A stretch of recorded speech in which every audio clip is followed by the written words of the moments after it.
Welcome to r/entitled parents, where an entitled mother attempts to force Op to move out of his house because his dog bothers her just a little bit. Our next Reddit post is from Whoa Vibes.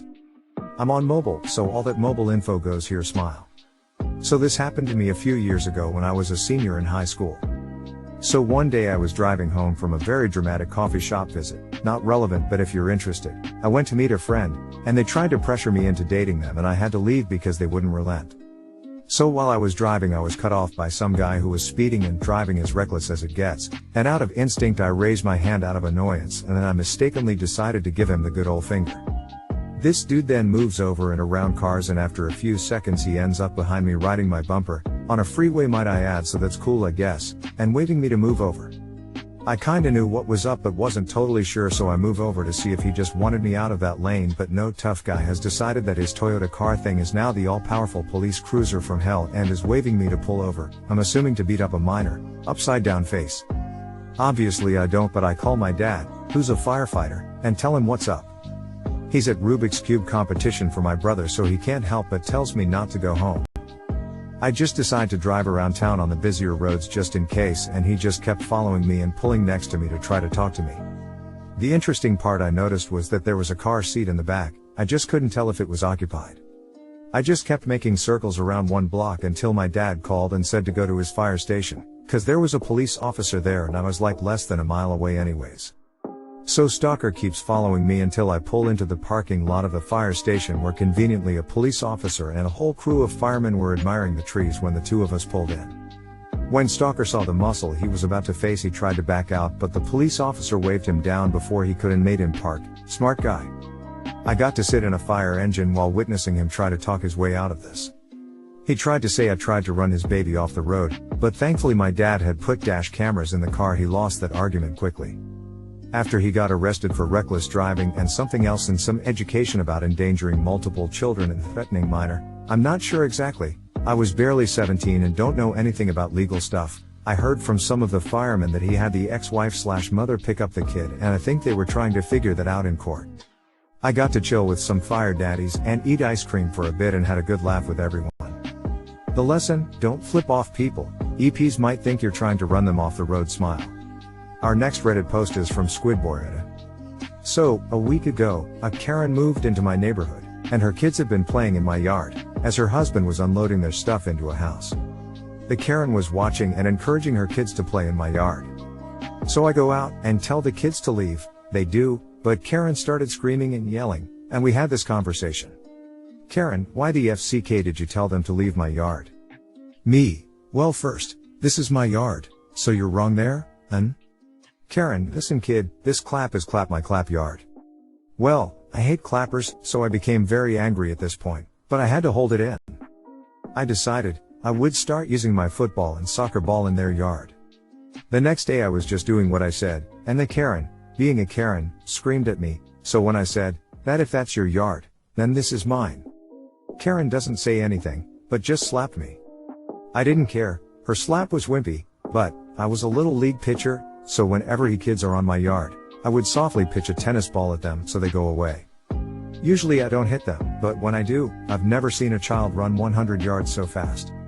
But Karen is angry after the first 2 days. She was ready to scream at me, Bussy got in. After 2 minutes I said this clap is clap my clap yard. If you don't want them to get hit with the tennis balls, keep them out of my yard. Her kids never came to my yard again. Edit: for clarity, I'm a 15 years old male. And when I say my yard I mean my parents, because, well, I'm 15 so I don't think I can even own a house at my age.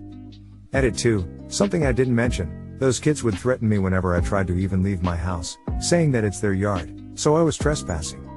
Our next Reddit post is from Top Musician 7369. Okay, so, this story takes place about 12 years ago.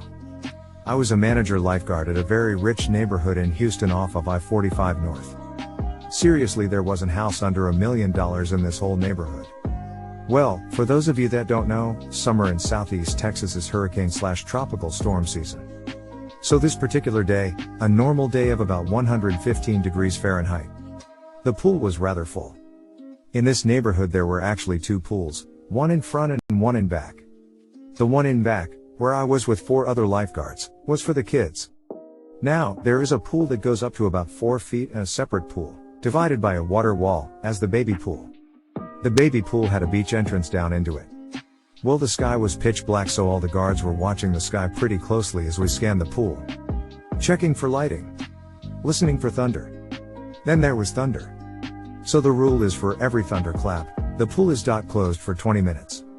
If you're 19 minutes in and it thunders, time restarts. Simple. Well, there's an iron gate on wheels that separates the pool area from the splash pad area where the kids could run through the water and whatnot. This gate was closed when everyone moved over to the splash pad to prevent little ones from going over there. So, I decided to be nice since it only thundered once and let the kids play while the pool was closed. So all of us guards were watching the kids play as we sat at a table directly across from where the kids were. Everything was going fine. Well, there was one man. We'll call him Mr. Karen, who was a regular with his wife and 2 little boys about 4 and 6. 2 of the best behaved kids I ever dealt with. Never said a word to them about anything. Well, Mr. Karen was pacing back and forth along the outside of the splash pad talking to himself, like he was rehearing something. All of us guards were like, "The hell is he doing?" We watch him do this for nearly a full 10 minutes before he walks up to the temp guard table and say with the most serious expression on his face, "So, exactly what part of the thunder did you hear?" Yes, he really said that. Verbatim, y'all. And the other manager, who had just come back from his last tour in Afghanistan, said, "The thunder part, sir?" One of the other guards, a 17-year-old kid, dropped his face into his hand and very lightly chuckled. This grown man, 30 to 35 years old, looked at this high school kid and said, "You think that was funny?" 17, yo, yeah. I thought that was really funny. Mr. Karen, why don't we step outside these gates and I'll show you something funny.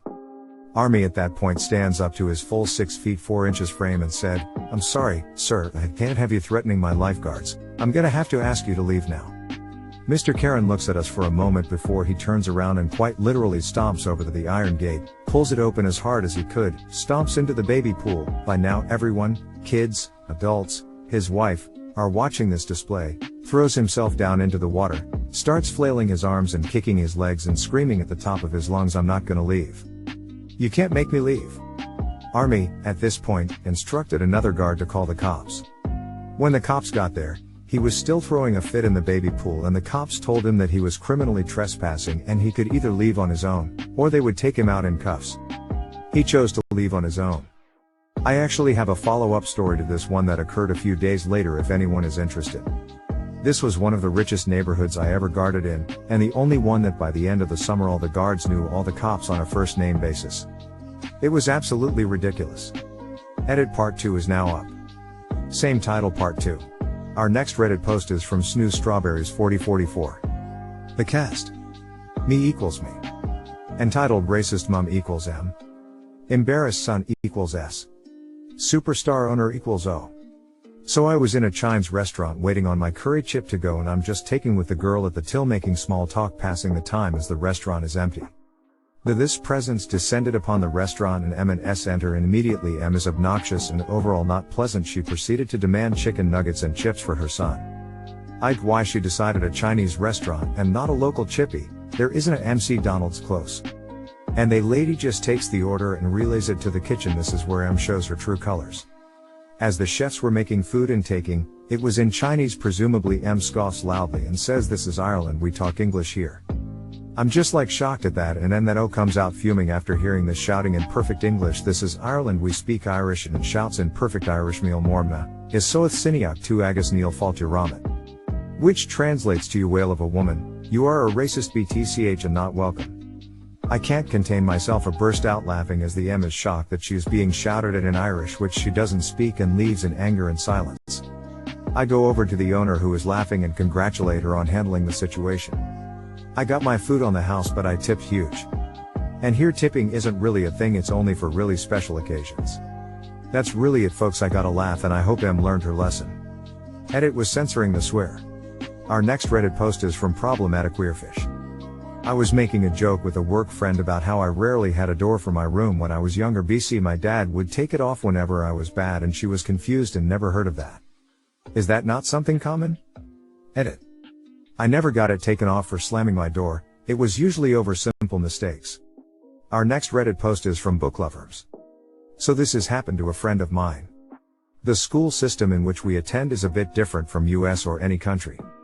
In this system, the 10th and 12th grade marks are very important. Like 12th grade mark is important for college, whereas 10th grade marks are important for bragging. So these two exams are the only thing the students have to live for. This happened a few years back. The cast happened to be a mother, Jane, and daughter, Mary. Even though Mary is a bit innocent, she has a few traits. Jane is impossible. She made it a hell for her particular niece, Lise, who happened to be the same age as her daughter. This story was the most legendary one. Now on to the story. Both Mary and Lise finished 10th grade and is waiting for their result. When they got their results, Lise got 80% whereas Mary got 70%, so Lise told people her grade, many congratulated her, etc, etc. Guess what Jane and Mary did? They went and told the world that Mary got 96%. Yep, that's what they did.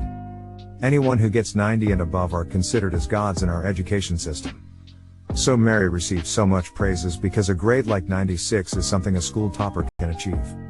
But they are so foolish, they went and told many teachers and students that Mary got 96. In fact, it was announced at church congratulating Mary for her achievement. In many schools they put pictures of students who gets 90 and above, so when Mary's picture wasn't there, within one day the whole building of lies collapsed. Everyone came to know the truth. It went viral, everyone knew about Mary's grade. Later it was revealed that one of the reason they lied about her grade caused they couldn't believe that Lise got more mark than Mary, and they always told around everywhere Lise is an idiot and Mary was a genius. I would have felt sorry for Mary if she had not told Lise that unlike you I am very studious girl, I don't indulge in fun every day. Our next Reddit post is from Aggressive Key 1491. Was originally posted on r/entitled people but was told this should be here. Alright, let's dive right in, shall we? Now this happened 2 years ago when I was 12, almost 13, and my siblings, minus the newborn, were 9, 8 and 2. So my mom had just given birth to our youngest sister and we were staying at grandma's house, but coincidentally, and unfortunately, so were entitled Aunt, EA and her 3 demon spawns. Now her and uncle's kids were absolute terrors. Her middle child, 9 meters at the time, once despite having his own tablet, took the tablet and charger my grandma had bought me and broke them. The charger is in both the cord and the box was mangled, and the tablet had been bashed against a table until not only was the screen cracked but the tablet was cracked in half, wires and green circuit boards everywhere. Instead of getting in trouble, the parents just said, "Oh, he just has anger issues, it's not his fault." So one morning me, my siblings and her oldest were playing video games quietly so as to not wake everyone else, you know. And then EA comes in and asked if we wanted Subways. OFC, we said yes.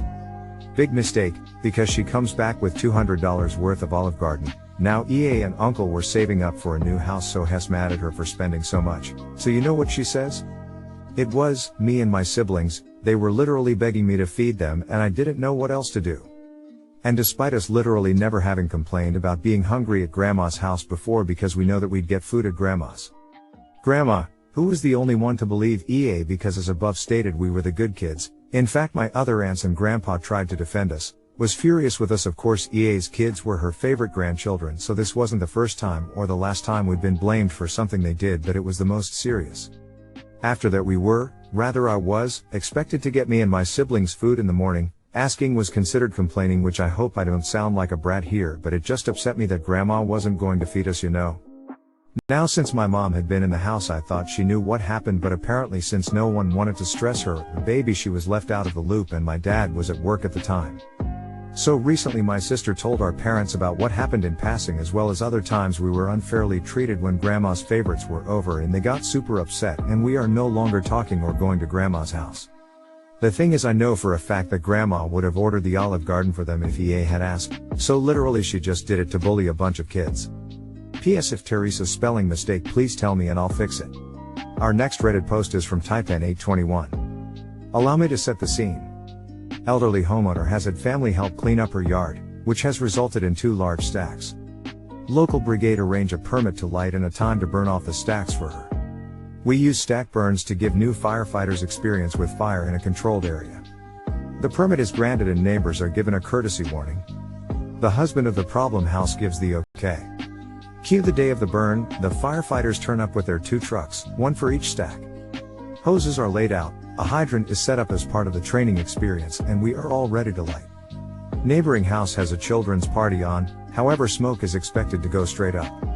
The signal is giving and the firefighters become happy pyromaniacs and light up the stacks, which take quite well. All is going well. Then the entitled mother enters stage left.